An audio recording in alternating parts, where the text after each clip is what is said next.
Hi guys, it's Aura. So this is my second time recording this. I also have like way too much highlight on.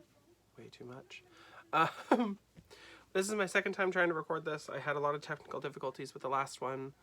And I also I have to cut this one down from so the length of the first video was like 30 minutes. And the YouTube limit that I have, because I'm not a paid YouTuber, is only 15. So unfortunately, I don't think I'm going to be able to get through the whole deck with all of my commentary and everything. So I just wanted to open up with that first and let everyone know that that's what was going on. So I'm just gonna, when I go through the deck itself, I'm gonna be going through like my favorite cards in the deck and sort of my thoughts and my feelings on those specifically. But yeah, I just wanted to open up with that. Yeah, so now we will get on to it. Our Cartomancer's Corner is going to be a new sort of like segment thing that I'm going to do on the channel now. So far my channel has only been videos about my transition and sort of like what all that entails and how I'm dealing with it and all that other fun stuff. But I also am a very big diviner, specifically a card reader. So I wanted to take some time and some effort and focus on making videos on stuff that I love too. So one of those is card reading. So I'm gonna try to go through decks that I already have in my collection first and really try to focus on indie decks or decks that I don't see circulating a lot, that sort of thing. But I'm super excited because I get to start this segment thing with a deck by somebody that I actually know and love. Like know personally and love. So we're starting tonight, because technically it's like 1 in the morning or something, with Madame Juss's A Werewolf Oracle, which Madame Juss is sort of this character that my friend of mine, Justine, has created. She's kind of like a really tropey, stereotypical fortune teller with like a really bad Russian accent. Absolutely hilarious. But I was super lucky and honored to be able to back this on Kickstarter. And because of that, also means I got some extra goodies in the mail when I got my deck. I got my deck a few days ago. I was the first to receive it, according to Juss, simply because Juss and I live close to each other. That's what I meant to say. So yeah, so I'm gonna run through the extras real quick and then run through my favorite cards. Yeah, super excited. So one of the first things I got was this book right here, which is not just another Oracle deck or Oracle book. I haven't gotten a chance to actually open this up yet. There are sort of like card names in here, so I don't know if this is like a hypothetical deck, or if she actually has a deck that was made with this, or anything like that. I'm gonna have to ask her about it. I'm also obviously just gonna like read it and find out, right? But that's super cool.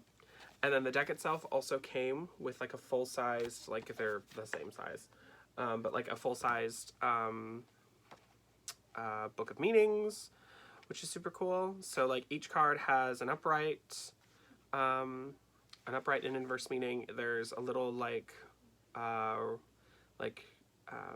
4-line rhyming couplet, so like a rhyming quartet, but you know what I mean? It's 2 rhyming couplets put together. And then like a little story that goes with them. So that's super cool. The other little bonus things I got are these super cute little magnets. So this is like the cover of the deck, right? And then this is one of the cards here, which is the Overdone Oracle, and it's like a cartoony werewolf version of Juss, and she's just absolutely fucking done, which as a reader can confirm it happens. We get fucking fed up, especially when you do a lot of readings in one day. It's really draining. And then a cute little sticker which is the back of the deck. So this is like the design of the back of the cards. And then in one of the books, I don't remember which book it fell out of, is a little fortune teller fish. So how these things work is you put them in your hand and the heat from your hand activates something in it. And depending on the way it moves, it's supposed to like read your fortune. This is probably my favorite thing though. These are little resin cast wolves that she made. She calls them guardians, like wolf guardians. It's got a little carnelian bead on it. And she said each one of these has a special meaning. She laughed when she found what mine was because she chose them at random. But she said this one is very fitting. And it's black and pink, which are like two of my favorite colors. So, yay. So we're going to jump into cards. These aren't in any particular order. And I'm going to try and run through them really quick. The first one, ironically, is The End, which is like this beefy werewolf with like behind a shower curtain. So it's got very like Psycho meets the Wolfman vibes. Also, this is a beefy Bara-esque werewolf, and I'd like to know if he's single, because mama needs a werewolf. And this is The Tattered Tattoo. And it's a guy who's got like cuts all up and down his arms, and the blood forms a wolf. I like this one probably just because I'm still an emo kid on the inside, right? The Haunting Howl. I like this one because it's kind of got this like spirit flight, astral projection kind of a vibe to it, which I super like. This one I like just because it makes me giggle and because I'm a Taurus, so I love food, but like the Tattered Takeout Box. Hi guys, this is Editing Aura, and I just realized what I said. It is the torn takeout box, not the tattered. Sweet Jesus. Anyway, sorry. Back to the video. Like, this just makes me want Chinese food. So I don't know how I'm ever going to put a reading out of this, because I'm just going to look and be like, oh, now I'm hungry. The Once Human Heart. I like this just aesthetically. Like, it's a human heart in a jar, which is like my brand. But it's also like super monstery. It's got like two mouths and some fur growing in the back, and like it's clearly shifting, right? And then we have the Ghastly Garden, which I just like the artwork of. And I'm kind of a plant. Like, I wish I knew more about plants than I do, but plants are something that I really like. They're all like Venus flytraps, which I'm pretty sure Juss has. So I think this is kind of a nod to like personal life in a way.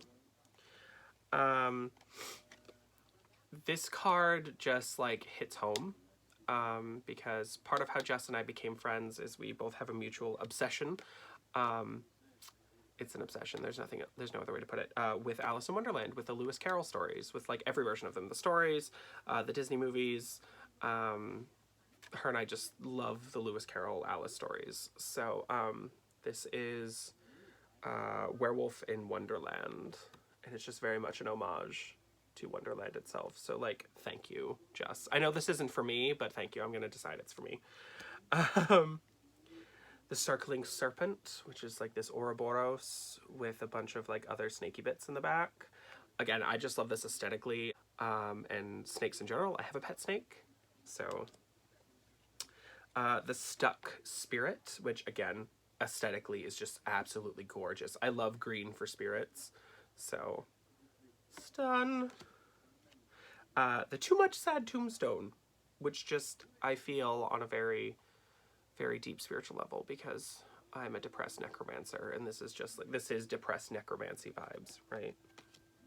The Hellhole, which is just hilarious for one thing, but also like it's, you know, Ketabos, like at the gates of Hades with the blue hellfire and like all that. It's a vibe. The Nightmare Net, again, just aesthetics. It's like this werewolfish nightmare caught in a metal wire dream catcher. So it's a mood. The Dry Third Eye. I don't know if Jess remembers this, but I used to make jokes about my third eye being dry in high school. So I don't know if she remembers this, but like this just hits home too, because this is the joke I used to make all the time. So, And then these two just make me want to cry, like happy tears, because these are both very clearly homages to her children. So this is the Fabulous Fawn, which is for her daughter. And then you have the Fluffy Fox, which is for her son. And I love those. So, yeah.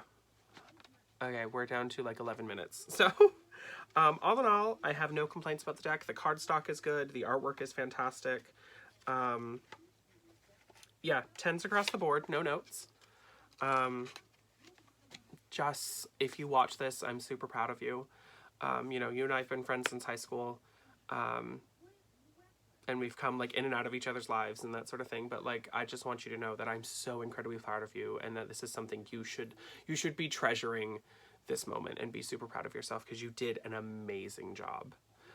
It's not easy to put out a deck. I know that, not personally, but I've talked to artists who have put out decks. I've seen the stuff you've gone through updates you've given us, the backers, us being the backers.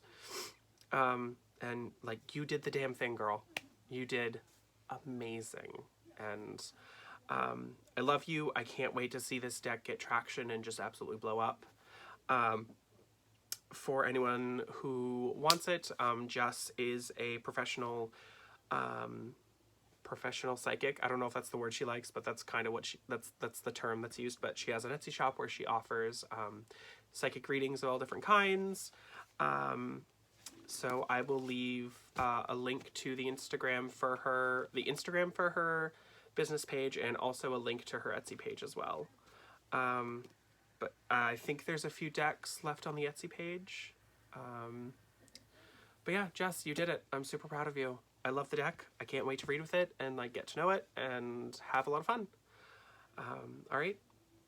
I guess that's it. This is really rushed. I'm sorry. I wish I could give you guys the whole full half-hour review that I had before, and you guys could see my initial reactions to everything, but technology is not my friend lately when it comes to videos. But Jess, again, I know I've said this like 5,000 times, but I love you and I'm proud of you. And I will catch you on the next one. Bye, guys. Mwah.